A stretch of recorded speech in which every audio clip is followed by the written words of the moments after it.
very welcome here today. Thank you so much for giving us the time. And we're looking forward to the discussion. For those of you who haven't been before, the series of conversations that this is part of are explorations of the idea and the importance of identity, which is in some ways quite an amorphous topic. And what we're really trying to do is to move between people's personal experience and talk to people who've had either in their life experience or in the positions that they hold some kind of perspective on identity on the island that might help us think about the future of the political future, the social future, and the cultural future of the island, whatever that might be.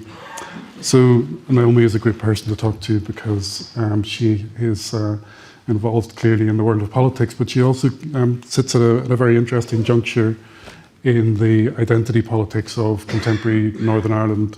We know that the Alliance vote has grown in recent years, partly down to Naomi's leadership, but it's also to do with changes in the nature of Northern Ireland, what it is and what it represents at the moment as well.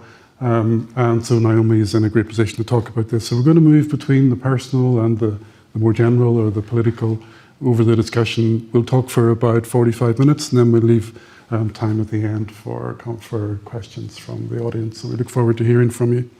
So Naomi, I was reading about you saying that the Good Friday Agreement had meant that you are now more comfortable and more able to describe yourself as Irish, as British, as a woman from East Belfast, as Northern Irish. It's a lovely plural sense of identity. I was wondering how you feel, how comfortable you feel in Dublin. We're here talking to you in Dublin, and I was wondering how it feels to cross the border these days, personally, and for you as being here. Yeah, it doesn't really affect me at all in terms of the crossing of the border. I mean, I spend a lot of time in Donegal. My husband's family have a cottage there, and we go up fairly regularly at weekends and so on. I've always spent time in Dublin, particularly we were just reflecting driving today that we haven't been in Dublin for ages at Christmas because we used to come down quite regularly, my husband and I, Christmas shopping, and just for that bit of change, somewhere a bit different. When we graduated, my husband worked for a year in Roscommon, so we would have spent a lot of time in Roscommon in the Midlands and then out in the West Coast. And so it never really mattered to me much that the border was there. It didn't really affect how I lived my life. I lived far enough away from the border that it wasn't an everyday feature, but the crossing of the border never really occurred to me as being strange. And even as a child, so I mean, I grew up during the Troubles, obviously a lot of that kind of is after the Good Friday Agreement as an adult, but even during my growing up, I remember going on kind of church holidays and things, and in Wicklow and in Sligo and so on. So it was never really alien to me. And when I'm in Dublin, like I know it well and I like Dublin, I enjoy the city. I've always said to people though, do I feel at home in Dublin? I don't know. In the same way I never felt at home in London. Because it's not my home, it's not where I live. I feel at home in Belfast, and when I'm in Belfast, that's home. But I don't feel odd or peculiar being in Dublin. I don't feel it's alien or anything like that. I enjoy the slightly bigger city. I think it's nice to be able to go somewhere that is just that bit bigger, and yet not quite as big as London, because London is just a bit too much for me. So it's... I guess I never really think about it that much. Most of the time, I have to be really honest, most of the time now I don't come to Dublin. I pass through Dublin at the airport like a lot of other people from Northern Ireland. So that's probably why I haven't spent as much time in the city of late. But I'm also here for work, so I would be up and down meeting other politicians, going to events and things like that. And it's just part and parcel of my kind of everyday life. Okay, thanks. There's a book published this year on the Alliance Party, written by Jonathan Tongue and various other academics, and there's obviously an anonymous member of the Alliance Party quoted in that who says that they think that identity politics is a bit overrated. And I know that's not official Alliance policy, but do you think it is a bit overrated? I mean, we're here talking about the idea of, and I found in these interviews that often the people I talk to, they're absolutely fascinating people, and one of the reasons that they're fascinating and intelligent is that when we say we want to have a discussion around my identity, they step back a little bit because they think they're going to be pigeonholed or expected to speak from a position. So what's your general take on from your own point of view, and then thinking about how it works in the North at the moment? Well, I think for me, I mean, identity, it's a very personal thing, and it's also layered. So nobody that you want to spend time with is just one thing. The people who are interested are complex people. They're people who have different layers to them and you know, different connections. So I mean, I very much do see myself as Irish. I grew up in the Church of Ireland. I became a member of Presbyterian Church in Ireland. So that was always part of the backdrop of who I was. I also grew up as British. You know, my first passport was British. That was my nationality by dint of where I was born. I'm not a natural nationalist, let's put it that way, in the sense that I don't like nationalist politics, whether it's Irish nationalism, British nationalism, any nationalism. I've always kind of felt that what you are is a kind of a fluke of where you're born. And the idea that it makes you superior to somebody else seems a bit flawed as a way to kind of do your politics. But for me, I mean, being from Northern Ireland, I also think is another layer of that identity. It is a unique experience, having lived in Northern Ireland during the Troubles, maybe less so in the future for young people growing up in that environment. But for me, I mean, there's a shared experience that we have, those of us who lived in Northern Ireland, which other people on this island and in other parts of these islands just don't share. There's also, I think, something uniquely Belfast. I mean, when I go to Derry, I'm definitely not a Derry person, and they let me know that. So, you know, and when they come to Belfast, they tell us we get everything, and you know, that's the conversation we have. But I'm not I'm definitely a Belfast person, and I'm very much an East Belfast person. That's where I was born and bred. That's where I lived my life. That's where I represent. And so when I go to West Belfast, it's not the same as East Belfast. I've spent time in all parts of Belfast and all parts of the city. When I was Lord Mayor and so on, I would have done that. But it's still very much home. And there are all those different layers, I think, to who you are. I'm still very much a European, despite the fact that they're trying very hard to stop me. I see that as a big part of my identity as well. So from my point of view, I guess, I think the problem with identity in Northern Ireland is it becomes less of an expression of who you are and more of a limit on what you can do and who you can be and how you can engage. And that's where I become worried about identity. If your identity is something that informs the decisions you make and is informed by the experience you have, then I think it's a positive thing to have a strong sense of identity, and I do. But it doesn't limit me. The fact I was born in East Belfast doesn't mean I'm going to see things the same as everybody else who lives there. And I think that's become apparent at various points in my political career, where I have taken what would be considered slightly novel takes on things. But I just think identity is a personal thing for me. Yes, it influences and it informs what I do, but it doesn't limit. My mum was a very sensible, very pragmatic woman, and she said to me, you know, people always talk about your roots, and she said roots are important, but God gave you feet because he expects you to move. And I do think we need to be willing to be flexible, to learn, to be informed. I mean, I grew up in a predominantly unionist, loyalist neighbourhood in East Belfast. It was a working class community, and pretty closed as a community. That's not who I am. It's part of how I got to be who I am, but it's only part of the story. And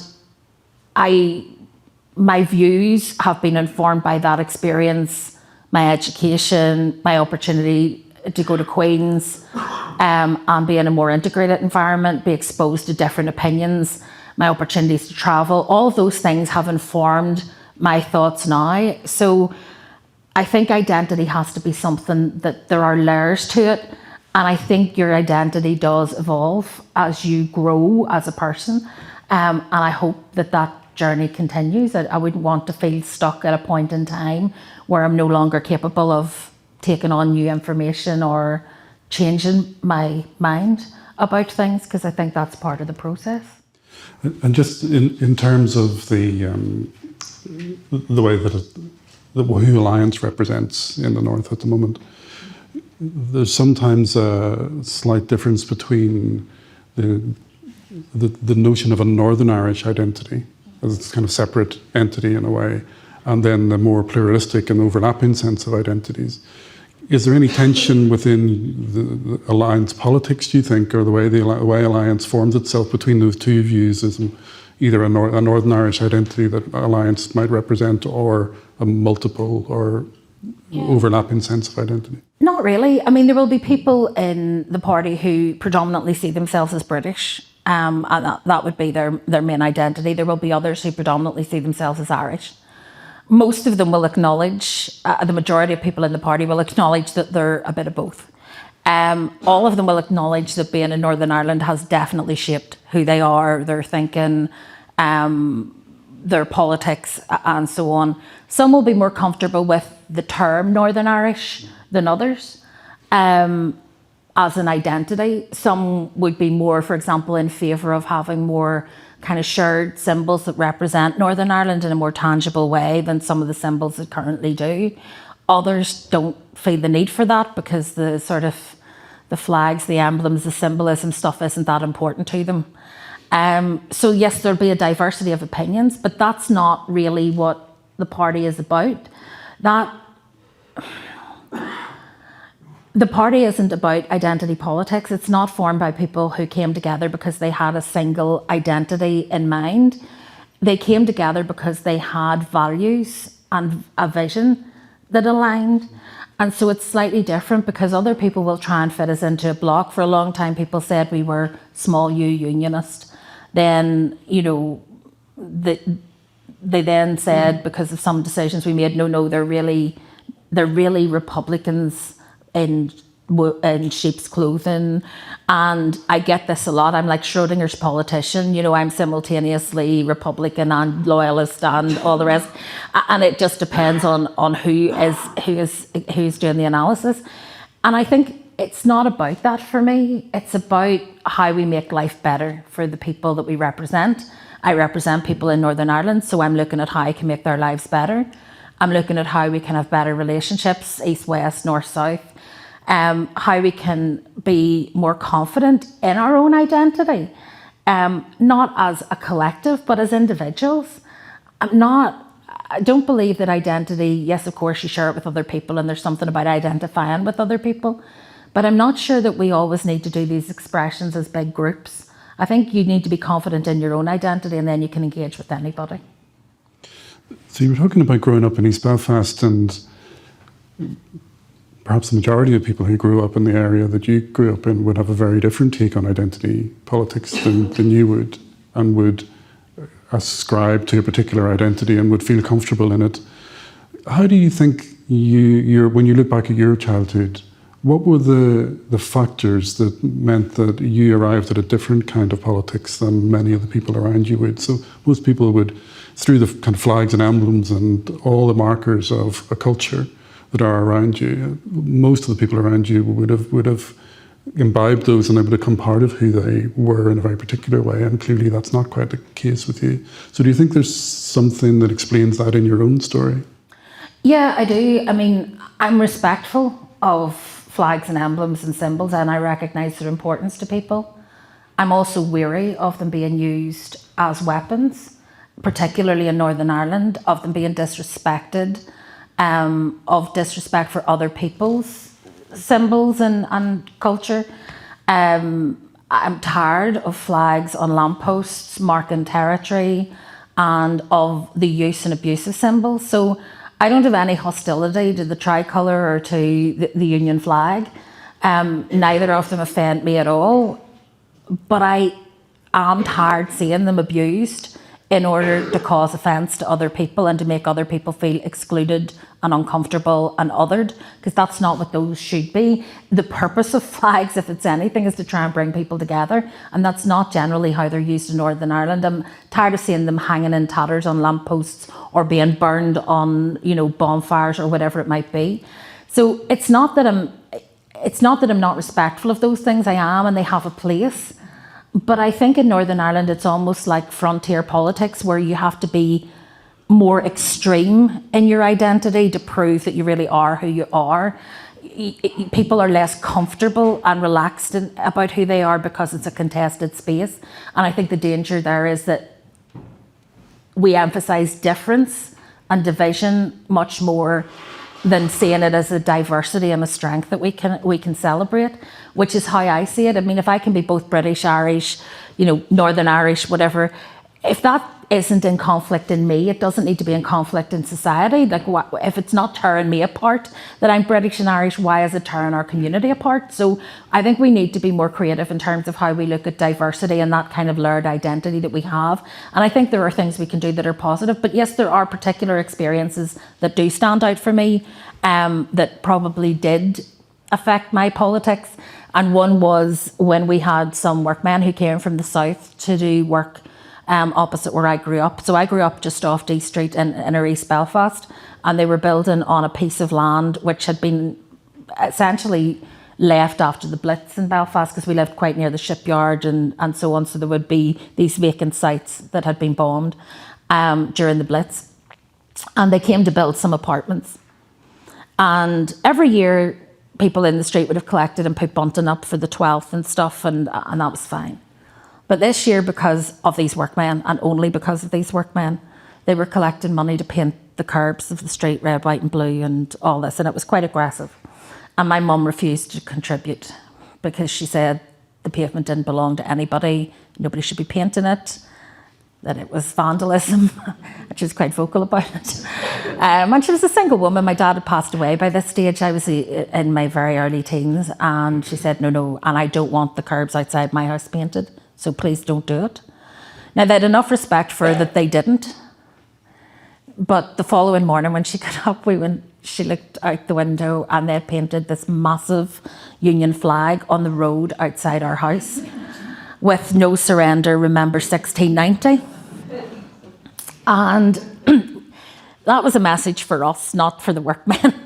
And my mum was a bit taken aback, but she went on about her business. And when she went out that morning into the street, some of the other neighbours were waiting to see what the reaction would be, and they said to her, "Oh, look what's happened outside your house, Emily." And she said, and all because of these workmen from the south who will now have the joy of driving up and down over the Union flag all summer. And she said, well done. And off she went. And it just, for me, I remembered standing out because it felt like bullying, and I just hated that. I have always believed if somebody wants to put a flag on their home, if they want to do that and express their identity, that's entirely up to them.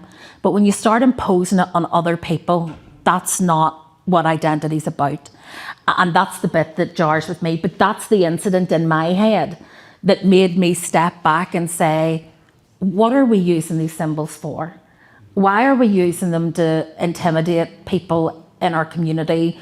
Why are we using them to intimidate people who are coming to do work in our community? That's not what this is about for me. And that was the point where I think my thinking started to change. And the other big thing, I suppose, for me was going to university, because I went to Queen's and I met people not just from all over Northern Ireland, but from all over Ireland who were studying at Queen's. I met people who had come from outside these islands and were studying at Queen's. And it was my first experience of integrated education. It was my first opportunity to sit down with other people who had had a very different experience to me and actually listen to their experience and understand better their perspective, and also recognise that we had so much in common. And I think that for me was really telling. And I suppose the third thing that changed my politics was recognition that I grew up in a really quite deprived neighbourhood in East Belfast. So the area where I grew up would have been kind of fairly old, kind of Victorian terraced housing, built very rapidly to service the shipyard and the rapid growth in industry.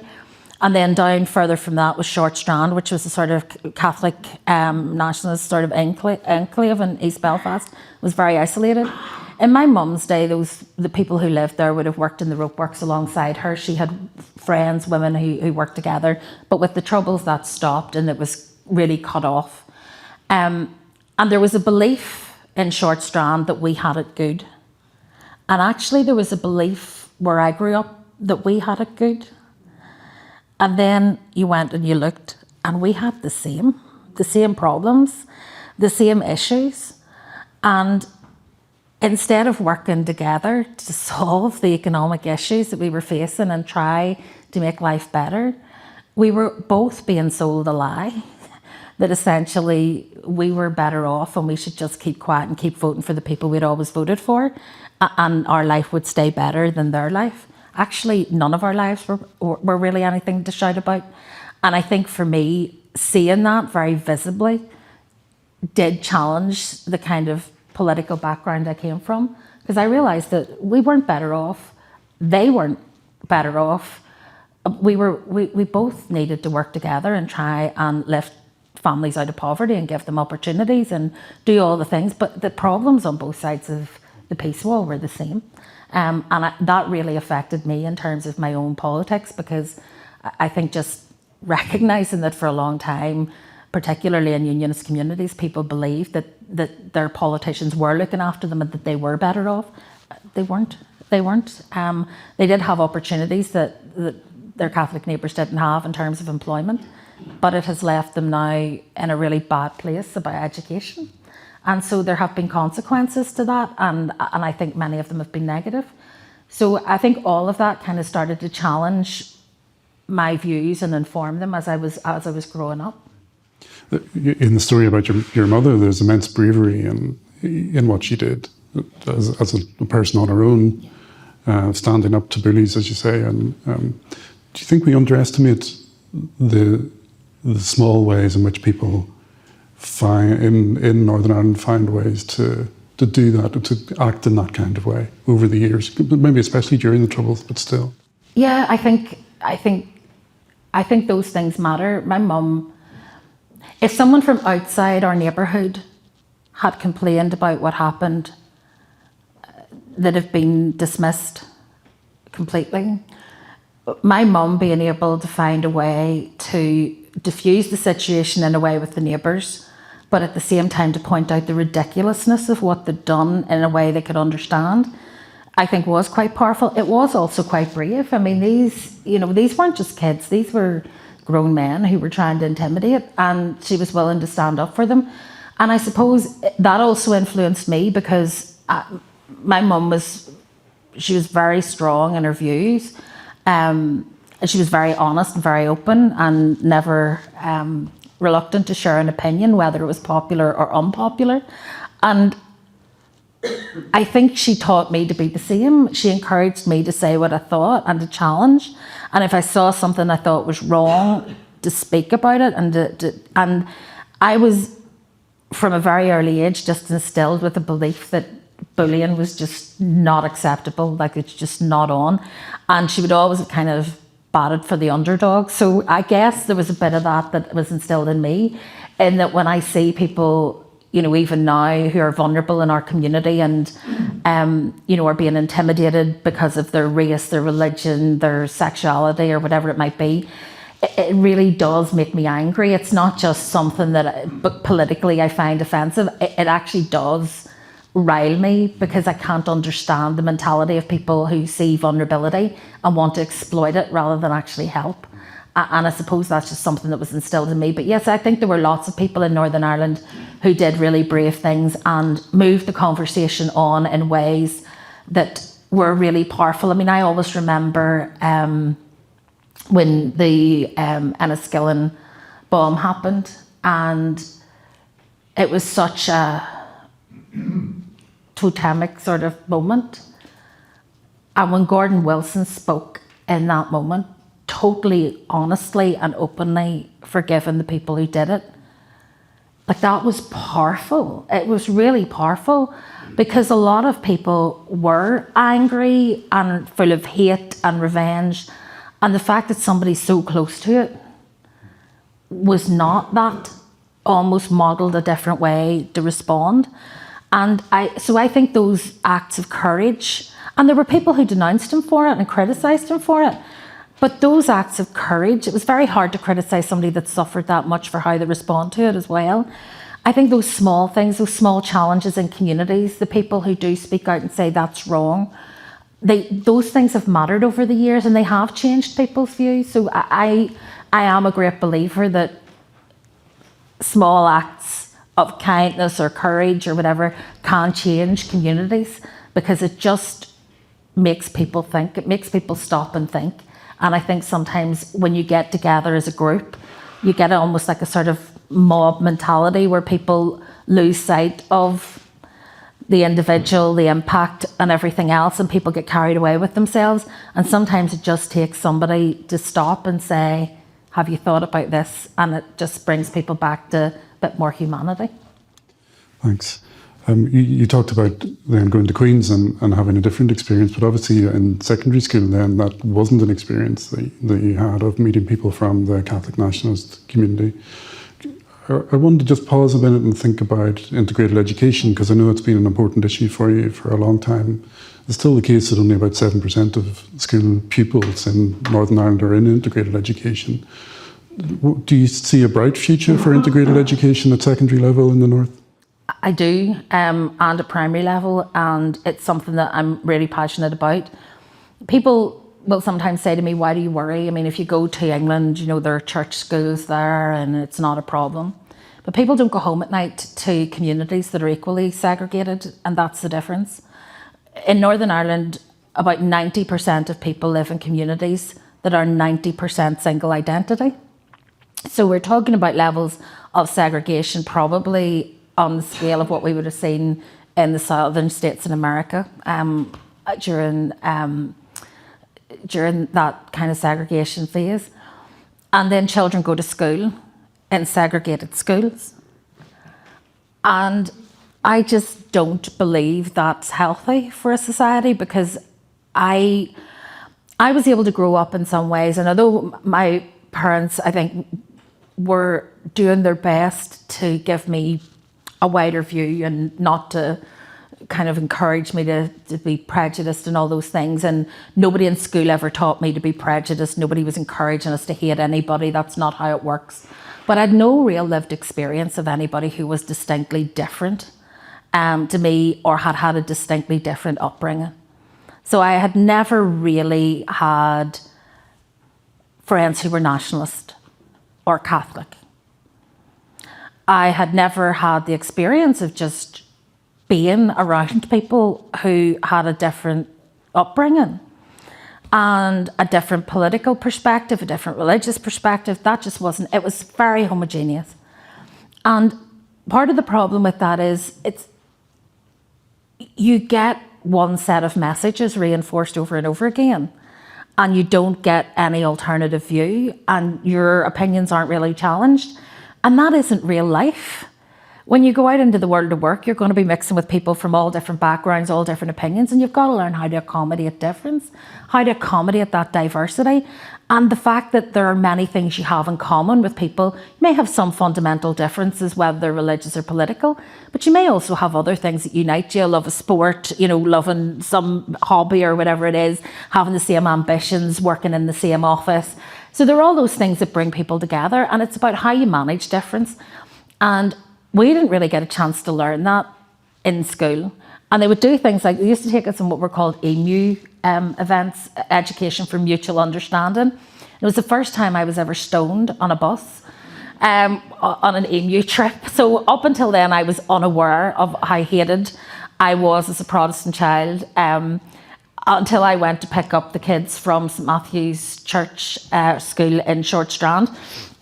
And they were stoning the bus. Some of the kids who weren't going on the trip were stoning the bus, because that's what people did in Belfast when they saw buses in the 70s. And it was, you know, it was weird, but it was also weird, because some of the kids on the school bus from my school were pointing out the window going, that's my cousin. Because they were East Belfast people intermarried. People who lived in Short Strand, married people who lived outside Short Strand and came and lived in East Belfast, and their grandkids and cousins that were on both sides of that divide. So it was sort of mad, but it was my first experience. But you would go to the Ulster Hall and sing Christmas carols for an afternoon, and then you would go back home, but you'd never see those people again. I would never see those kids I was on the bus with. There's no relationship. You don't get to know them. You don't get to hear about their home life. You don't get to meet their parents. You don't get to play with them. Or you were bussed out of the area. You did a nice thing and you came back. There's no mutual understanding there. That was just a day out and then you came back again.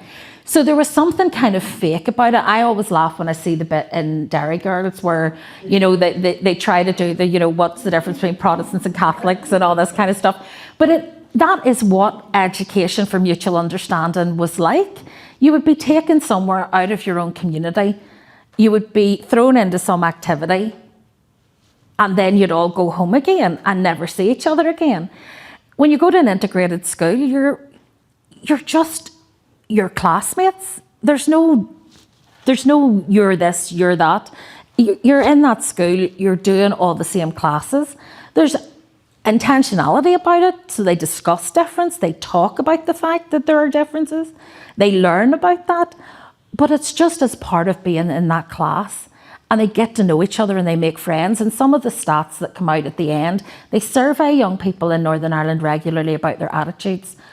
Children who go to integrated schools are far more likely to be accepting of having a Catholic friend or a Protestant friend, far more accepting of having a Catholic or Protestant boyfriend, far more accepting of having Catholic or Protestant neighbours, all those sorts of things. When you go outside the integrated system, the tolerance of that drops because there's suspicion where people don't know somebody and can't personalise their experience. There is fear or suspicion. And that's the danger of the division that we have, that it breeds that sense of difference, that it's almost insurmountable. And yet for most of you from Dublin, if you come to Belfast, you're just like, they're all mad. And you see us just as one big collective madness. But we see ourselves as distinct and different and so unique that we can't possibly ever work together. And it's not how it is. So I think integrated education is really important. And I think it has a bright future because I think the Integrated Education Fund has come up with a really smart idea. One of the problems with education, I think worldwide, but particularly in Northern Ireland, is there are so many vested interests. There are so many people who are in education and it's not for children, it's for power, control, all those other things. And Northern Ireland is no different in that, except we have a lot more vested interests. What the Integrated Education Fund has done is a thing called Integrate My School, and it's the parents take the lead. So you can fill in a form to say you want to transform your school to an integrated school. And once a certain number of parents have filled that in, the Integrated Education Fund will come in and help them campaign with other parents. And then once you reach a certain threshold, the school has to hold a ballot. And then if the ballot passes, it has to go to the Education Authority or the School Authority. And we have seen transformation of far more schools in the last number of years through parental choice. Because the problem with parental choice at the minute, how it's interpreted by the Education Authority, is you can have parental choice provided you don't threaten the viability of any other school. So parents can't decide, well, we're not going to send our children to the Catholic school or the Protestant state school. We're not going to send our children there, we're going to send them to an integrated school if it means that either of those other two schools might become unviable. Well, it's bound to happen if parents choose integration. They say over 90% of parents would choose integration if it was an option. The other systems would close. That's the inevitable consequence. But the Education Authority limit it by saying, well, we won't provide integrated education if it's going to threaten any of the existing structures. They also don't assist schools to amalgamate. So we have, at the minute, identified about 14 pairs of schools, one Protestant, one Catholic, in a village where neither of them are viable in terms of numbers. And the solution for that village is a single school, shared and integrated. Because what will happen if they don't do that is those schools will close and those children will be bused to another village to go to school.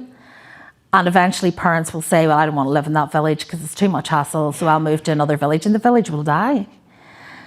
But there's no mechanism. There's nobody with the power or authority to go in and say to a Catholic maintained school and a state school, do you want to amalgamate? Let's look at a process to do this. Because they have different management systems. So unless the management systems want to do it, and even then there are barriers. So we need to change how we do policy and how we do politics in Northern Ireland to facilitate that kind of coming together and that kind of constructive conversation about what would be good for that village, for that town, rather than always looking to what is good for our sector in the education system. And I think that's one of the big challenges that we face is the structures don't really work but the advantage we have is that the parents are really determined.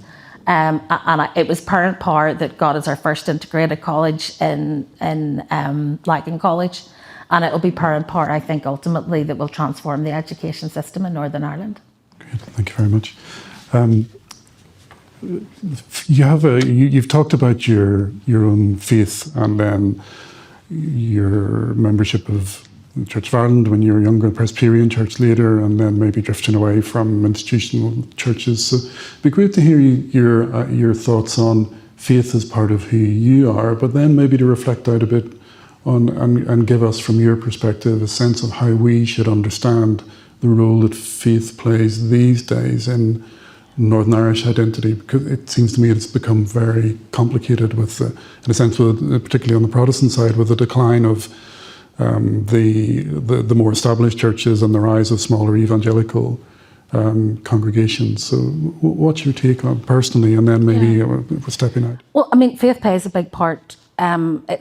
It's part of the reason that I'm interested in engaging in my community. When I wasn't a politician, I was engaged in other work through my church and youth work through girl guiding and things like that. So I always believed in service and trying to improve. I was very involved, for example, with international development through my church and things like that. And faith plays a big part in my life.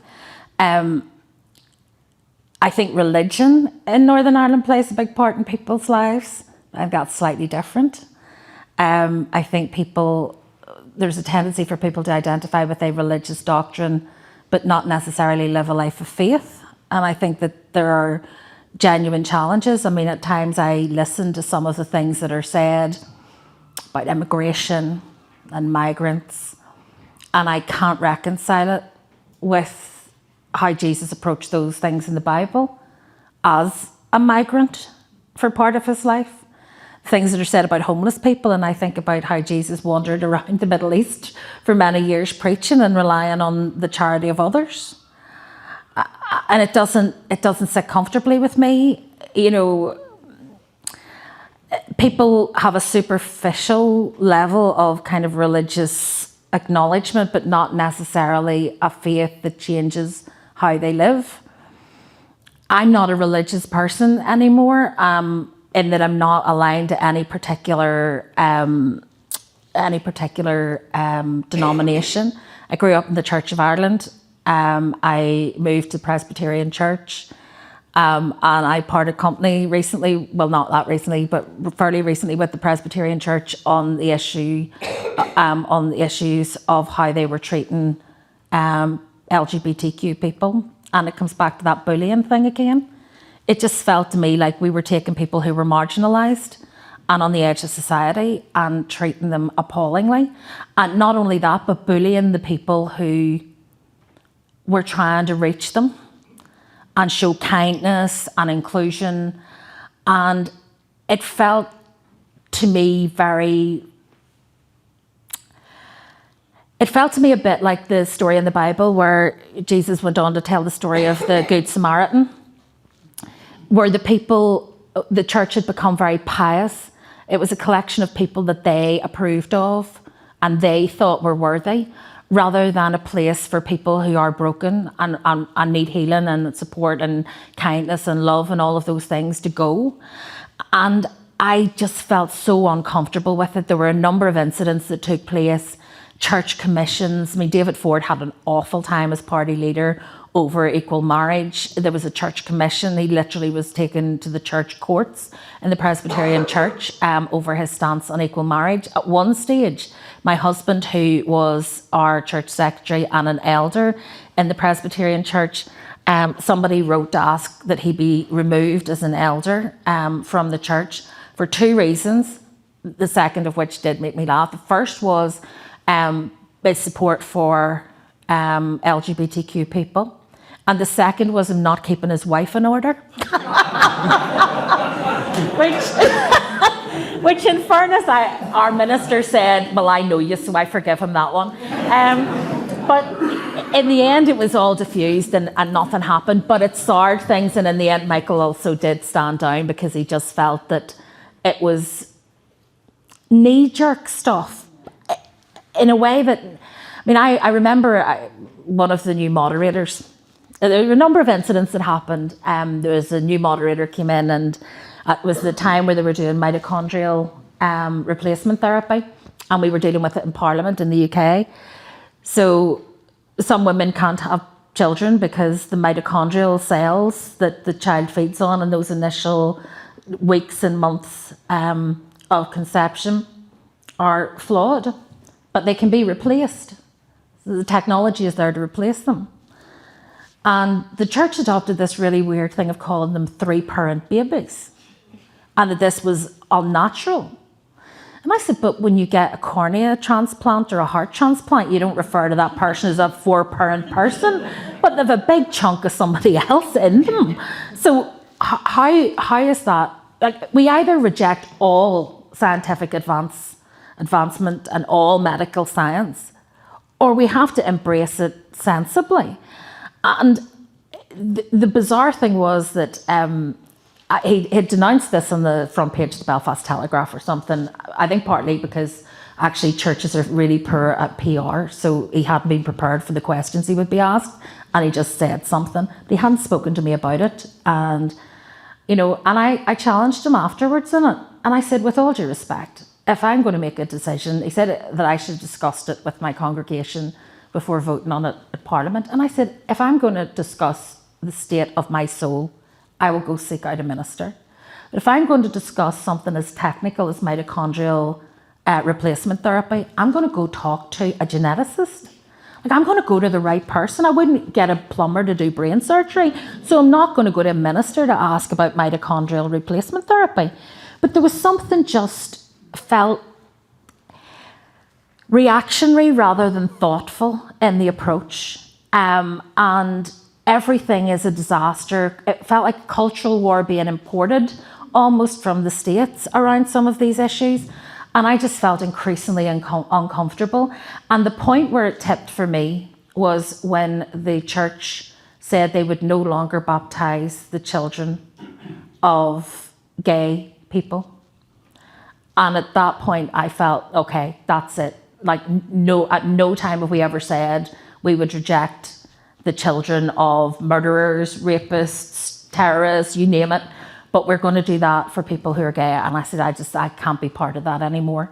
And the hounding of people in the ministry who have been supportive of and inclusive in their ministry has, I think, been just appalling. And so I did part company. I think religion and faith play a lesser role than they used to in Northern Ireland. I think observance has dropped dramatically compared to what it used to be. I think a number of scandals, institutional abuse inquiries and so on, all of that has exposed a sort of dark side. And I think that the churches are perhaps not in as strong standing as they used to be. But I also think they've gone through a transformation, certainly on the Protestant denomination side, of becoming very aligned with a very kind of narrow right-wing agenda that doesn't sit comfortably with me, because I don't think it's reflective of my kind of biblical experience in terms of my understanding. And I suppose for me, I just felt at one stage that we were actually at church and it was Communion Sunday, and I just thought, I'm not really in communion with the church. I still love the people in the congregation, I still do. because my own congregation, they were just lovely people. But I just didn't feel I was connected to the church in the way that I needed to be worshipping there on a regular basis. And so I have become a bit of a nomad and a bit homeless. And I sort of go around and go to different places. But I still believe in God, and I still believe in the kind of life that I should live and that it's informed. But I think one of the things that stands out for me is that a lot of people assume that I support things like LGBTQ people in spite of being a Christian, and that I'm in some way leaving my Christianity at the door and I'm doing it because it's political. And it's not that. I do it because I'm a Christian. Because as a Christian, I'm commanded to love my neighbour and to treat them as I would want to be treated. I don't get to pick my neighbours. So I have to love everybody equally and be that person. And I think that a lot of the time it's interpreted, and I know that David Ford found it very difficult, that in some way you're going against your own beliefs if you're doing it for political reasons or populist reasons. Really wasn't about that for me. It's about people I know, it's about friends I have, and I've seen the damage that religious institutions have caused to them by othering them, by alienating them, by treating them with disrespect. And I've also seen some of them lose their faith because of it, which I think is a real shame. And so I guess those are the things I would like to see change. I don't know that religion plays as big a role in the conflict situation in Northern Ireland as it traditionally did, because I don't think it has the same hold on people. I think that's much more a political division, but the sectarian divide is still very much there. It hasn't transformed massively. There hasn't been some kind of paradigm shift where suddenly you have a mix of people who are unionist and Catholic and, Protestant and nationalist. There are small numbers of people who have always fitted in that category, but there hasn't been a sea change of a kind of break away from those backgrounds. But there are increasing numbers of people who don't identify with either any religion or with Protestant or Catholic as the primary way they would describe themselves rather than Christian, and also who don't see that as part of the issue when it comes to Irish unity, the UK. It's not really driven by that anymore, I don't think. The 2022 Life and Times survey would have that group of neithers, as they're sometimes called, at about 38%, which is an enormous number. And I suppose in the political science, there would be a sense that those are actual or potential alliance voters. But 38% is quite a bit bigger than maybe 15, somewhere around 15% you'd be getting as far as preferences or in Westminster elections. So obviously you have a professional interest in that group. How do you understand that 38% or whatever it might be of people who describe themselves as neither unionist or nationalist or equivalent? Well, I think there are some people who are just disengaged from politics and just don't care either way, and aren't going to vote either. They're just not, politics is not a big part of their lives, and I think that's just the reality. I think in terms of the not Protestant or Catholic thing, I think secularism is on the rise across the world. I think it's interesting you mentioned about the growth of the kind of evangelical, smaller churches, particularly in the Protestant side. And I think that's almost a reaction that people have walked away from the big institutions and are more interested in that relational kind of stuff. So the people who still describe themselves as something tend to be more passionate about that thing rather than people who are just paying deference to something that has always been part of their tradition. And I think that has changed really dramatically. I would argue right across these islands. Northern Ireland is still more religious than most other parts. And it's one of the things we would see is much higher levels, for example, of charitable giving than in the rest of the UK. And a lot of that is fed through church organisations. And there would be lots of other things that you can track that would show that it's still people are much more likely to attend church and things, but it's in decline. I think in terms of the neither, some will just be neither because they're not engaged. there are a large number of people who are neither but will vote down traditional lines. So they may not feel passionately unionist or passionately nationalist in their views, but they may vote along those traditional lines based on who their parents voted for and where they live and those sorts of things.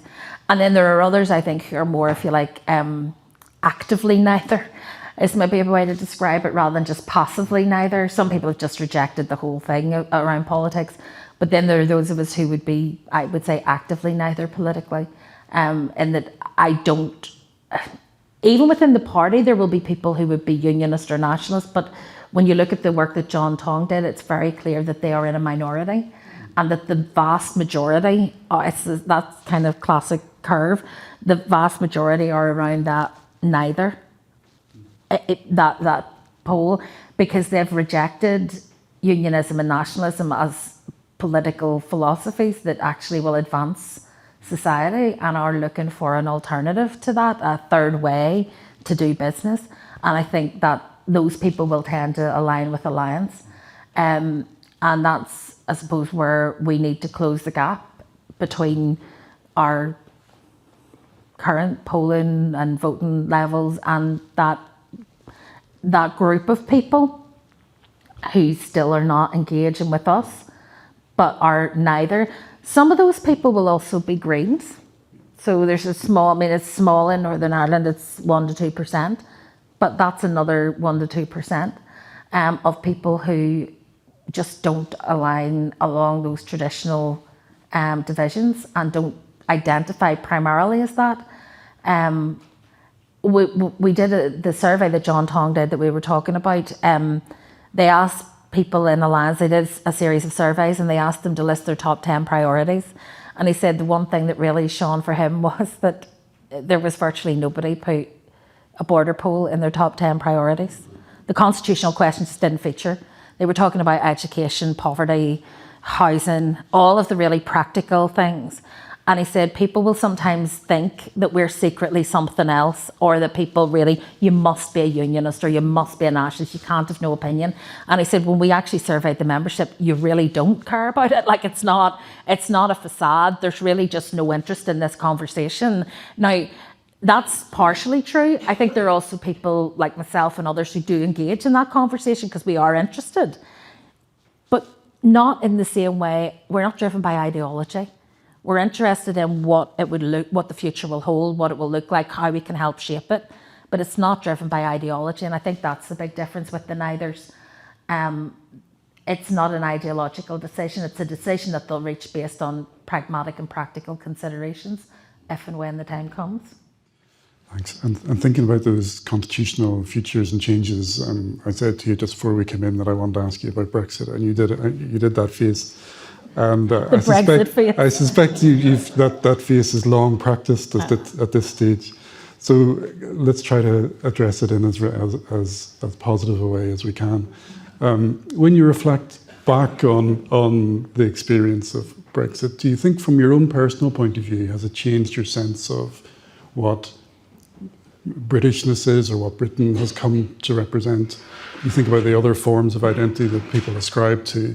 What are the identity after effects of Brexit, do you think, in terms of how people's way of understanding themselves particularly within Northern Ireland, and then how that might factor out in the future? Yeah, it has definitely changed perspectives, no doubt about that whatsoever. We saw a massive shift of people who moved from being solidly unionist to really disaffected with unionism over Brexit, who valued, and I think this is something that maybe people didn't fully appreciate, but really valued their European identity as something that, particularly people who are those neithers, who are not kind of driven by unionist nationalist politics, they really valued the European project because it was part of something bigger that we could all buy into, and it wasn't divisive, so we were all part of something bigger. I think for me, the brilliance of what we were trying to do in the European Union was to diminish the impact of borders. I mean, I said earlier, I'm not a natural nationalist of any kind or any description. I think nationalist politics is a road to no town. And from my point of view, what the European Union was about less emphasis on borders and division, more on cooperation, collaboration, working together, harmonising our systems so that the border almost became an invisible thing, that it didn't really affect people's day-to-day lives. And that was true whether it was the border, that I crossed occasionally between France and Germany around Strasbourg when I was an MEP for a very short period of time, or whether it was, the border north-south in this island or whatever.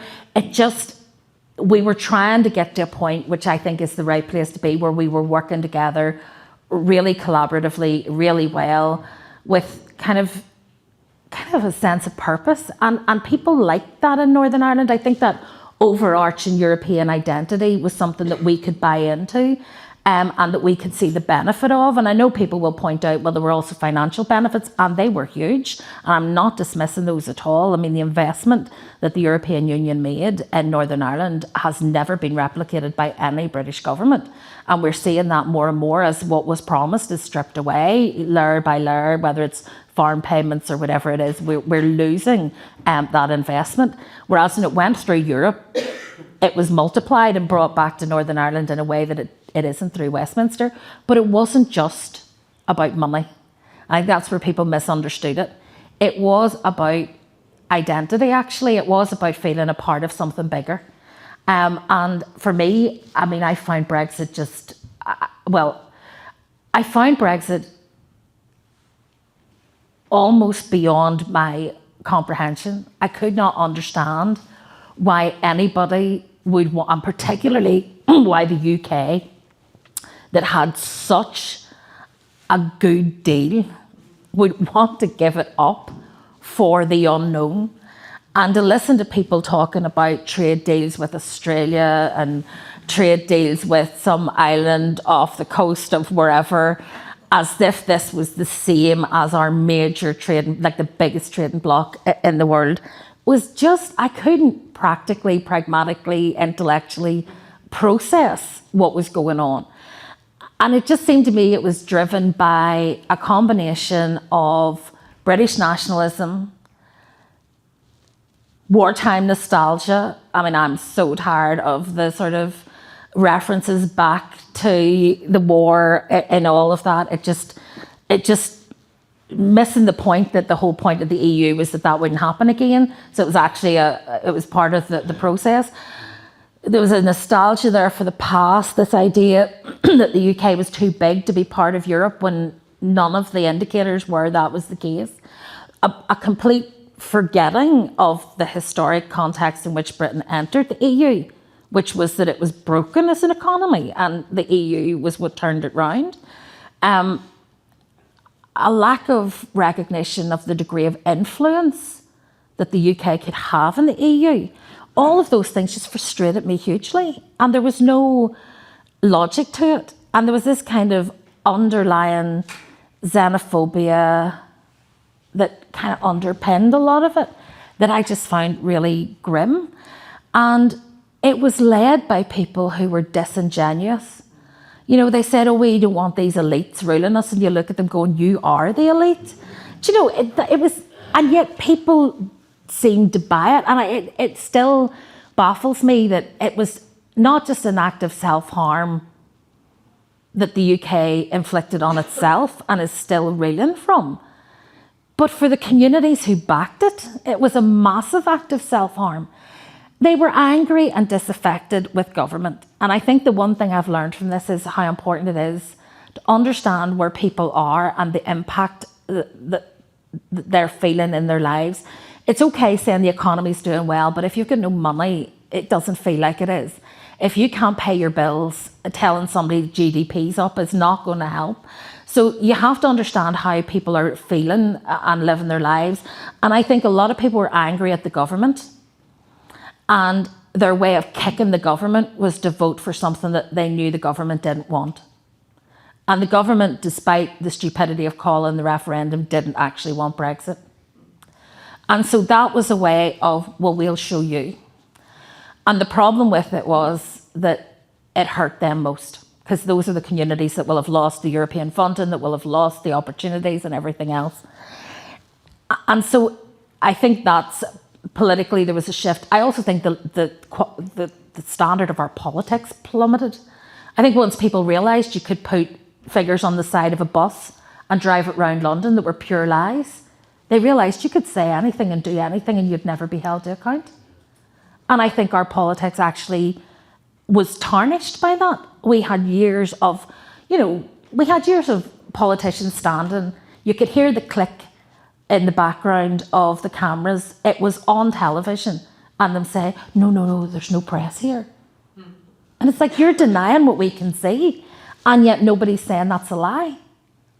And so to me, politics just took a nosedive, because people realised we can say anything and nobody will really challenge us, because everybody is focused on, well, we have to have political balance. So provided somebody else comes on and says the opposite, we're grand. And that's not how politics should be. There should be fact-checking. People should have to tell the truth. So that, for me, did change my views, because up until then, I felt there was a certain amount of integrity in what Parliament did, on how we operated, that there was a certain level of respect for that. And that went very quickly. I think a lot of unionists who were pro-Europe felt very homeless, because the unionist parties didn't make a strong pro-European case. And as soon as the vote happened, went, well, that's that then, and we'll just have to accept it. And I'm going, no, you can't campaign against it still, because that's politics. You don't have to agree. You have to accept the vote has happened. You have to accept the reality of where we're at, but you can campaign to change how it's delivered, which is what we did. So I think it did change. I also think it changed something in North-South politics quite dramatically, because I think that the re-emergence of what will happen to the border, where will the border be, was a really toxic injection into our politics at that time. I mean, it was another focus on division rather than what we could do together. And I sometimes, probably unfairly, refer to it as we were like the children of divorcing parents almost. The British and Irish government were at loggerheads, and some of our politicians saw an opportunity to play them off against each other to see what they could get for Northern Ireland out of it. And so it infected our politics, things like the DUP being in an agreement with the Conservative Party. And then we would go to a Conservative Secretary of State knowing that they were in partnership with one of our political opponents. And the whole thing became absolutely toxic. In terms of where we're at now, it's not perfect. I would far rather be a member of the EU. I don't think the UK will go back in, because I don't think they'll ever get a deal like the one that they had. I mean, there's no way the EU are going to offer them that again. So it was madness to leave. They left, I always describe it as, we had a racehorse, and Nigel Farage and others came along and said, you can have a unicorn. And what we got was a donkey with a cone on its head. And that's how it feels to me still. It's not what we needed. But from my point of view, I think we need to work really hard on the relationship between London and Brussels. That needs to improve. The relationship between London and Dublin needs to improve, because when those relationships are out of sync, relationships in Northern Ireland are directly impacted by it, and instability follows. And I do think a lot of the instability that we've seen during that period, while it wasn't all entirely Brexit related, it was certainly Brexit adjacent in terms of how it came about, and our inability, I think, to properly process it. I do think relationships are better now than they were. I think Labour have made it fairly clear that they want more alignment with the EU, although they'll not use that language. They're talking about things like a proper veterinary agreement, which is what we articulated in the beginning and was rejected. But also, part of what continues in Northern Ireland politics is that the people who chose this are the people who are angry about the consequences. Again, it's like, it is literally like somebody being introduced to the concept of actions having consequences. And you're seeing it in live time. And it's quite bizarre. You know, I sat in meetings where DUP economy minister would tell us how difficult it was going to be when we had no ESF funding anymore, with no sense of irony that was their choice. And, you know, we see it now about the sea border. I remember doing an interview, and I will never forget it, because it was myself and Ian Paisley Jr. at the time, and we were on a panel pre-Brexit. And I had said I would find it objectionable to have to show my British passport to go to London or Birmingham or Manchester. Why should I have to? They don't have to show their passport to move around freely, and I wouldn't want to. And I'm not a particularly nationalistic person. But why would I have to do that? Why would I have to show my passport to go to Dublin or Galway or Sligo? Why would I have to do that? I shouldn't have to do that. And Ian pulled his passport out of his coat pocket and said, I am proud of my passport. I'll show it to anyone, anytime. But not if he needs sausages, and not if he needs meat products or plants. And I remember saying to him, the logic of this is, you've got a choice in terms of the border. You're going to police it along 200-300 miles that winds through farms and down shucks and up lanes and all the rest of it. And you're going to have to patrol all that and deal with all the customs along that border. Or you're going to do it at 7 ports and airports. Where are you going to do it? Where are your checks going to be? Like, if you're the government, where are you going to put your customs posts? All along the border, or 7 places that are built for it. And the Irish Sea border, to me, was the most obvious thing. I could see it coming as soon as Brexit happened. And yet nobody else seemed to anticipate that on the unionist side, that was the natural outworking of where they'd chosen to go. We'll have a vote on Monday on the democratic consent motion to consent to the Windsor Framework continuing. Not a single unionist is going to support it. The only good thing that Boris Johnson did, in my view, in his whole time in Parliament, was that he constructed the vote such that it is not a parallel consent vote, but it is a majority vote. And we will have a majority of MLAs. Interestingly, it will be a more cross-community vote than a parallel consent vote, because my vote will count for the same as everybody else's for once. And we will get a majority decision that the Windsor Framework continues, but with absolutely no unionist support. And as a result, we will have to vote on it again in 4 years rather than 8 years. If we could get a majority of unionists to vote for it, it wouldn't come up again for another 8 years, because they won't. We're going to have to do it every 4 years. And that, to me, is just a point of tension that we could do without. Having to have this debate about Brexit forever on a 4-year rolling basis, to me, is not a recipe for stability. So we're still living with the consequences of it. However, in terms of operationally how it's worked, we're surviving. It's not great for the UK economy. It's not been great in terms of levels of funding for Northern Ireland. In terms of European funding, we still have some peace funding, but we're probably the last tranche of that at the moment. But we've lost a lot as a result of Brexit, and most of all, I think we've lost that overarching sense of cooperation, collaboration, being part of something bigger that people could buy into and that could bring them together. And that's the bit that I miss the most, I think, in terms of Brexit. Wonderful, thank you. So I'd like to leave some time for questions from the audience, if anyone wants to ask a question.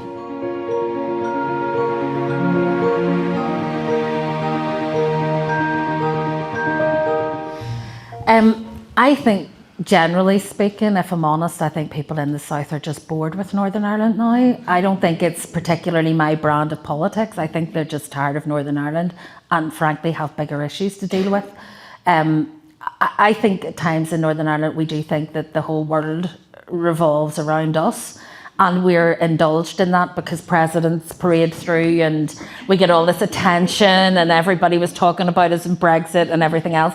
We're a little dot on the map, and people right across this island have been battling lots of things, COVID and the recovery from that, the housing crisis, all of those challenges, immigration, all of the things that are happening that people are wrestling with. And we're just not relevant to them, frankly. We're a place apart. And in some ways, I don't judge people for that. I mean, people used to be really snide at times about, our secretaries of state and how hopelessly they understood Northern Ireland and how out of touch they were. I can't blame them. I mean, if I lived in Surrey, I wouldn't be taking a great interest in what's going on in Northern Ireland either. It would be a bit like, oh, not them again. So I understand that they don't understand us. And at times, as I think I've said today, I look at us and I don't really understand us either. So there's some of it is just, it's so counterintuitive, it's so not sensible and logical that it frustrates people. So I don't think it's particularly that we're ignored by the media as Alliance. We are a bit, I think, because they want to hear the two sides. And so what does a unionist think? What does a nationalist think? And they forget there's this other big group. And actually, we're the big group they should be interested in. Because if there ever is a border poll, we'll make the decision. Nationalists will vote nationalists, unionists will vote unionists, and it's the people who haven't made their minds up yet that will actually decide what happens. And so in many ways, we're the group people should be most interested in, because we're the ones who are going to be the determining factor when it comes to making that decision. And yet we're the people that they forget about because we're not taking sides on things. I mean, I have done quite a bit of media in the South, but you're right, it tends to be on very specific things. And usually if they can't get a unionist and a nationalist, they'll go to me because they think that that's the alternative to having two. Or they've only got room for one speaker, so they'll get me because I'm neutral. And I'm not neutral. I have lots of opinions. But it's just that's the view, I think.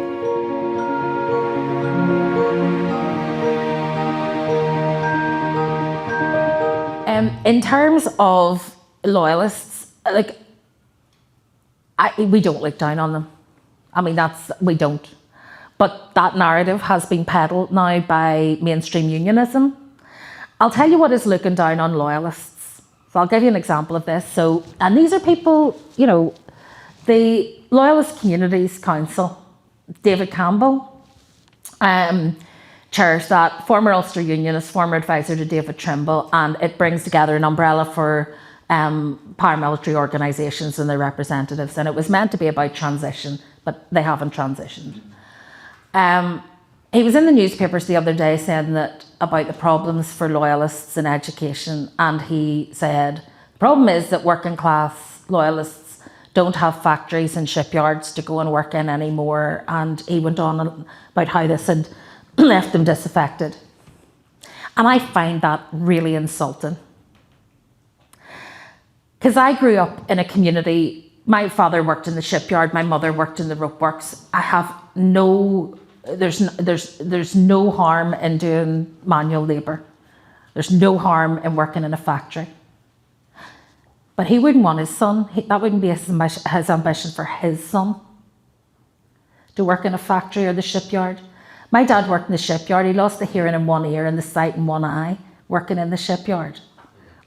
It wasn't something to reminisce about and see through rose-tinted glasses. It was tough work. And he died young. So I find that patronising.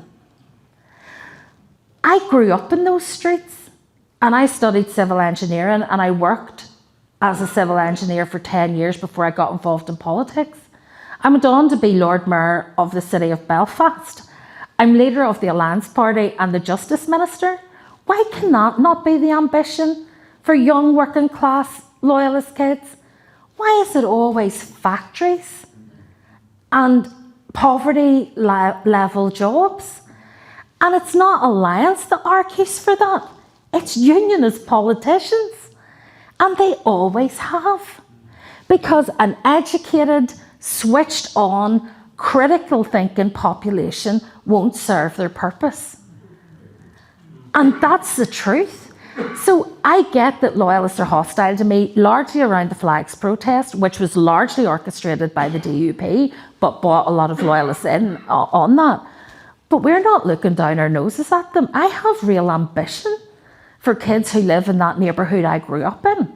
I want them to have the opportunities I have, but what I won't do is patronise them and tell them, yes, you can still paint your paramilitary murals on walls and hang your flags and be hostile and have economic growth in this neighbourhood, because you can't. People won't stop there and shop there and eat there if they don't feel safe. And they don't feel safe with the trappings of paramilitarism all around them. And I tell the truth. Now, they say that's being patronising. And they say I'm looking down on them. I'm not. I'm crediting them with a bit of sense and telling them the truth, which might not be what they want to hear, but it's important. I've moved about a mile up the road into Ballyhackamore, also known as Ballysnackimore, because there's so many restaurants in it. But I went to school there, and I live there now, still just off the Newton Arch Road. I've always just lived off the Newton Arch Road one way or another, my whole life. That neighbourhood is full, it's thriving. There are bars, there are restaurants, there are cafes, there are shops, and it's mixed. It's a mixed area. And people feel safe going out and socialising. And people feel comfortable stopping and parking their car and going in for a meal. You go further down the road and we're starting to see change happen. So as that area becomes kind of packed out almost to the most it will be, you go on down the road a bit and it's starting to spill down onto the Newton Arch Road. So there's some really positive things happening. Lots of little businesses. There's been work done by the East Belfast Association there in terms of C.S. Lewis Square and all those kind of events and things, and that's given some businesses more confidence. So we've got some nice bars. Most of the bars in the Newton Arch Road were pretty much paramilitary no-go areas. Now we have some nice bars and restaurants there as well, and it's spilling down. But the bottom line is that you go another 100 yards down the road and there are murals with people wearing balaclavas and with machine guns. Like, that's not a comfortable space that you could bring people from any part of the city to. And if we want the prosperity that we see in other parts, I want the people I grew up with to have the same opportunities and life chances that I have. I don't want them to have to move to get them. I want them to be able to live where they live and still have access to the same services, the same opportunities, the same quality of education. But they have to accept some responsibility for making the place welcoming, open, shared, being able to accommodate people from different backgrounds, because that's how you make a place prosperous, by making it feel safe and welcoming. And so it is getting better. But I think the real looking down on loyalists is about just trying to confine them all the time to stereotypes. And I don't do that. I have no problem with people being loyalist. I have no problem with people being unionist. But I absolutely have a problem with paramilitarism. And I have a problem with the parasitical impact that it has on communities, whether it's dealing drugs, whether it's extortion, whether it's racketeering, whether it's child sexual exploitation. I have a problem with that, and I will always speak out against it. That's not to say you can't be a loyalist politically, but if you're involved in paramilitarism as Justice Minister and as just somebody who cares about the community, I'm always going to call that out. And that's not looking down on people, that's just being honest.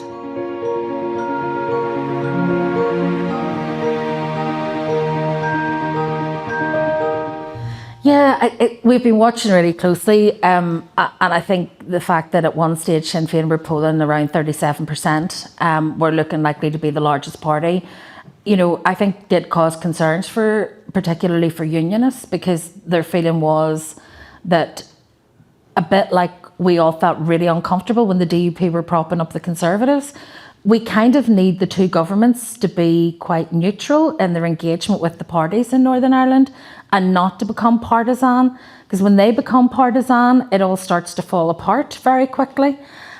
So we kind of need that stability, and we had that, I suppose, post the Anglo-Irish Agreement. We got more of that. Then with the Good Friday Agreement, we got it more still. Brexit diminished it somewhat, and now we're hoping to get it back. And particularly, I think, with Labour in London, because the Conservatives were not in the same space as everyone else. I think I'm hopeful in one way. I know that Micheál Martin is somebody who is a proponent of reform. Now, he's not as ambitious as I would like him to be in that space. I would love him to say, right, let's really grasp the nettle and do something exciting here in terms of reform of the Good Friday Agreement. And I could understand before he said, well, we don't necessarily have a trusted partner in the UK government to do this, and they will unravel the agreement. I think that was true. I don't think that's the problem now. I don't think Labour would do that. But I think there's an opportunity because, I mean, much as, and I sit in the executive and everything is stable, it's as stable now as it was the day before it collapsed the last time, and it doesn't take a lot to topple it. We have a vote on Monday. We don't know what the ramifications of that will be. I mean, every time we get legislation coming from Europe that we need to ratify, the Unionists will vote against it. And that has an attritional effect on their confidence and how they feel and all the rest of it. It's their choice as well to make an issue of it. I mean, one of the things was regulations around hops. We have no hops growers in Northern Ireland, but it would have actually helped our beer industry, and they still voted against it anyway on principle. So things like that over time can erode confidence and trust. There have been scandals hitting Sinn Féin and the DUP over the last number of months, any of which could have toppled the government. So I would love to see whichever government we get actually grasp the nettle around reform and look at how we make Stormont more stable, rather than wait for the next crisis. Because I'll be honest, I think if Stormont collapses again, it's done. I don't think it will come back.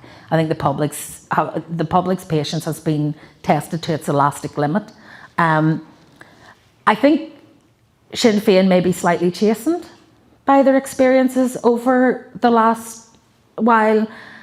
At times, Michelle O'Neill is very good at rising above a lot of what's going on and presenting very well, and I find her quite easy to work with as a politician. But at times there could be an arrogance to their position. You know, I used to go on Twitter, which is always a bad idea. But you would see a lot of Sinn Féin activists, golden unionists, you know, TikTok, time's running out. You know, it's demographics have overtaken you and all the rest of it. And if you believe in demographics being a straightforward, we'll outbreed you and therefore we will win, then that's fine. But you've got all these others and neithers, and nobody's thinking about where they come from. And increasingly we're seeing people who fall into that category coming from more nationalist and Republican backgrounds. People who that's not their priority. It is their background, but it's not their priority. And they kind of discount that very strongly. So I hope it means that they will be more in the space of persuading rather than pressuring. I also think that, and I mean, I've said this before, I think we need to do a lot of work. I mean, one of the things we learned from Brexit is voting on something when you don't really understand the proposition is insane. And I think what we need to do before we get to the point where we have a referendum, and I know Sinn Féin are calling for a referendum and so on, but we need a proposition. We need to understand how it would work, what it would look like, you know, how we would manage the practicalities of it, because that was never done for Brexit, and it has been disastrous. And I just think that if we are going to embark on that conversation, the first question is about shaping what it is we would be voting about. What are we being asked to vote for, as opposed to being driven by ideology? Let people make an informed choice. But we haven't done the preparatory work yet, and I think that's the bit that's missing. So I'm hopeful actually about a new government, assuming we get one soon. I was told it could be a month yet, so I'm having to be patient, because I was hoping to meet my counterpart in the Justice Department, but I think it'll take a few weeks yet.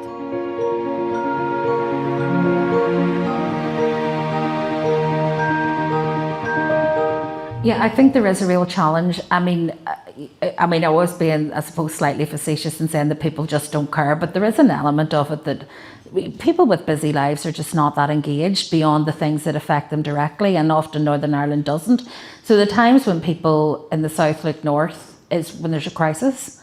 So when something goes really wrong, they see Northern Ireland because it appears on the news. And the news is invariably bad news. I mean, how often do you turn the television on to hear good news? I mean, it just never happens. And even if there is good news, there'll always be somebody there to pick it apart and tell you what's wrong behind the scenes. So I think there is a bit of that people don't see the normality of life in Northern Ireland sometimes, and also understand some of the challenges. I mean, it's easy to write it off, and I always get quite frustrated at times when I hear, particularly sometimes UK government ministers and so on, talk about Northern Ireland people like we're the problem. Like we're the outworking of their policies in Ireland, and our problems are as much your and their problems as they are our problems. We just happen to be the place where it was concentrated. But we're there for a reason, and it wasn't our choice. The current generation didn't decide we were going to be these people stuck up in the northeast corner fighting out the end of this conflict. So there needs to be a little bit, I think, of understanding that we're a product of where we come from, the complexities that people see, the inconsistencies, the illogical nature of some of our political discourse is a product of where we've come from. But it doesn't mean we will always be like that. We can transcend it. But when people say to me, it's 25 years from the Good Friday Agreement, it should be better now. It's a long time since the Civil War, and yet Civil War politics still predominates in elections in the South. Things take time to change, and people in Ireland have great memories. And that can be a blessing and a curse. We never forget anything. And so actually moving on can be quite difficult. I think given what happened, I think we have come a long way. I still think that there are a lot of risks and vulnerabilities, and we need to work better at trying to manage those. But I don't think, given where we've come from, we should be too hard on ourselves. And I think sometimes we are. But I also think that those around us need to understand how we came to be who we are and their role in that, because I think at times there is this presumption that it was just almost a happenstance that this happened up in Northern Ireland. It wasn't. I mean, this was something that was almost inevitable as a result of policies that were made, and it's something that, particularly when we're dealing with legacy at the moment with the UK government, I have to keep reminding them when we talk about the sensitivity of these issues and everything else. And they are talking in terms, even this week, some of them have drawn a line under it. And I have to remind them, when they talk about legacy and historic cases, these people died while I was alive. This isn't history as in Days of the Raj. This is like, this happened in my lifetime. These people, their partners, their spouses, their children are still alive. And if this was anywhere else, they would be looking for justice. And we can't be treated differently in that way. It's a complex issue, but I think the idea that you can just draw a line under it, you wouldn't say that to any other group of people who had lost family in the last 50 years, just draw a line under it and move on. And you can't do it in Northern Ireland either, just because the circumstances make that an attractive idea. And I do think there's an insensitivity sometimes to how intense the impact on communities was during that period. I mean, I'm really fortunate. My new deputy leader, Owen Tennyson, is first person in political leadership in Northern Ireland to be born post the Good Friday Agreement. He's 26 years old, and he was born the same year as the Good Friday Agreement, but after it. And that's a new generation of young people coming through with no lived experience. Yet his entire growing up and his politics have been shaped by the conflict politics in Northern Ireland. So it's not just one generation on, it will take generations for us to move beyond that.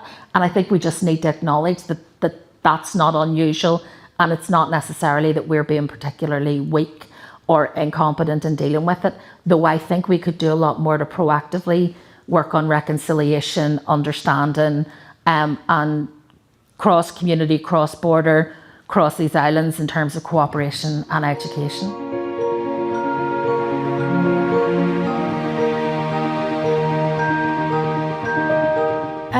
I think they're a product of their time, and so in some ways can be quite limited. They do some really good work. I think particularly the bodies do really good work, but it's often behind the scenes and it's invisible, and people don't necessarily attribute it to those bodies.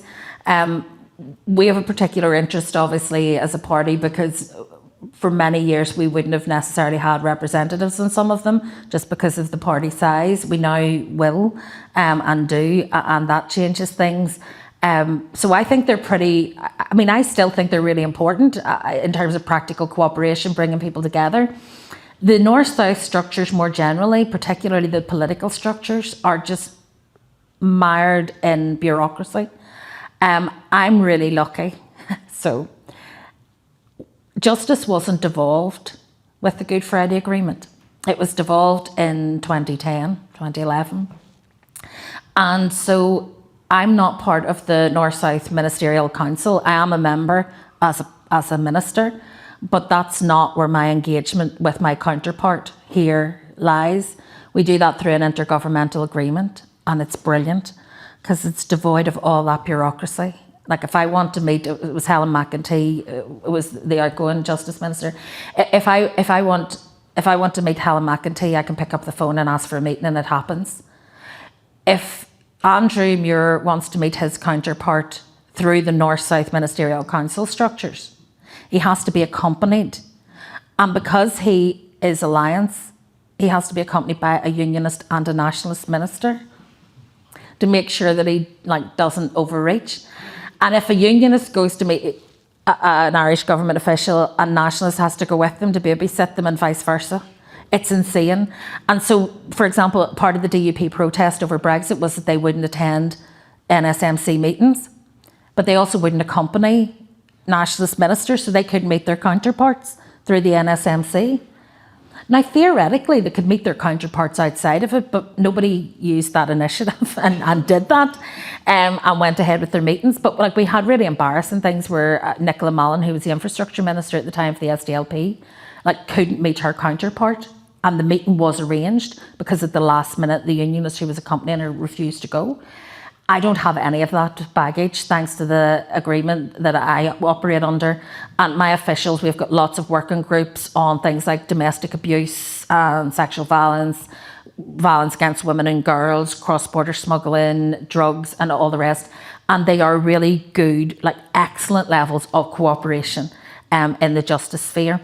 I think we could take that more modern interpretation of North-South cooperation and do some reform of what was there through the NSMC, because it is important. The ministers all getting together and talking about things that are of mutual interest and mutual benefit is really important. So I'll give you a tangible example. When I was legislating for domestic abuse offences in Northern Ireland, I spoke to Helen McEntee about ensuring that we had extraterritorial jurisdiction. So somebody who lives in a border community who might be abused on both sides of the border would be able to prosecute on either side of the border. So they could be prosecuted for the offences. And Helen did the same. And the result of that is there was somebody who was convicted recently who had been abusing his wife and subjecting her to violent attacks.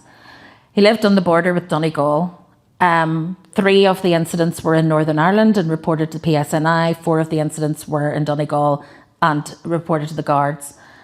And he was convicted in Derry and is in jail. And the whole thing was convicted in one go. He didn't have to be retried anywhere else. Now, that kind of really sensible cooperation just makes sense to me. And it doesn't threaten anybody's identity or culture or anything else. It protects people. And I think we have done some really good work in that space that I think is really important. And also things that people don't see. So I was at Remembrance Day for prison service. And every year, quietly, no fanfare, Irish prisons send up a guard of honour to Northern Ireland on Remembrance Day, and the Director General of Irish Prison Service comes and attends that service. And that's not something that the public will see, but it's something that really matters, because people who work in prisons know it's a very unique and very challenging experience, and they have that relationship built up over many years, and they come every year and they stand with their colleagues in Northern Ireland and remember prison officers who were killed during the Troubles in the course of their work. And I just think those things show how strong those relationships can be. And it's not for attention and it's not for performance. It's because there are real relationships being built by working together on a day-to-day basis on practical issues. And I think if we could get more of that fed back in to the NSMC and less of the sort of performative elements of it, I think it would be much, much better, because at times like Brexit, the need for proper communication, COVID, the need to be able to share information, north, south, east, west, work together, have a plan, that was lacking. I have to be honest, it was a struggle, and it made it harder for Northern Ireland to manage, because if you turned on RTE, schools were being closed. If you turned on the BBC, everything was open, and we were standing in Northern Ireland going, what are we supposed to tell people? Because it's like two completely different approaches, and it made it really difficult for us to be able to navigate our way through something that was really complicated. So I think those relationships are so important, particularly if there is a crisis, that we actually can pick up the phone and say, okay, we need to make decisions on this. What's your thinking at the moment? How can we better align with that? How do we make sure that people feel safe, but also understand how we're handling this jointly and see that cooperation and collaboration? Because for most people who live in border communities, you know, they'll shop on one side, school on the other, house with the border running through the garden, and it doesn't matter to them. I mean, I remember during Brexit, one farmer saying, you know, he would need a licence to transport sheep across the border at one stage. He said, and how am I going to do that? He said, the border runs through my field. The sheep are transporting themselves when they're grazing. And he said, there's nothing, I'm not going to have certificates for that. They're just going to do it. And it's that practical stuff, I think, that, you know, if you don't really understand and work together, you can't work through. I think the relationships are quite good. And as I say, I work really well through the justice agencies. PSNI, AGS do brilliant work together. And I'm really impressed by it. We just need more of that really practical cooperation, because then that builds the relationships that allow you to do the more complicated stuff. Naomi, thank you so much for coming today and talking to us. It's been wonderful to hear your voice. It's a really important voice. It's a strong voice, and it's given us lots to think about. So you're great to come. Thanks for sharing it, and join me in thanking Naomi for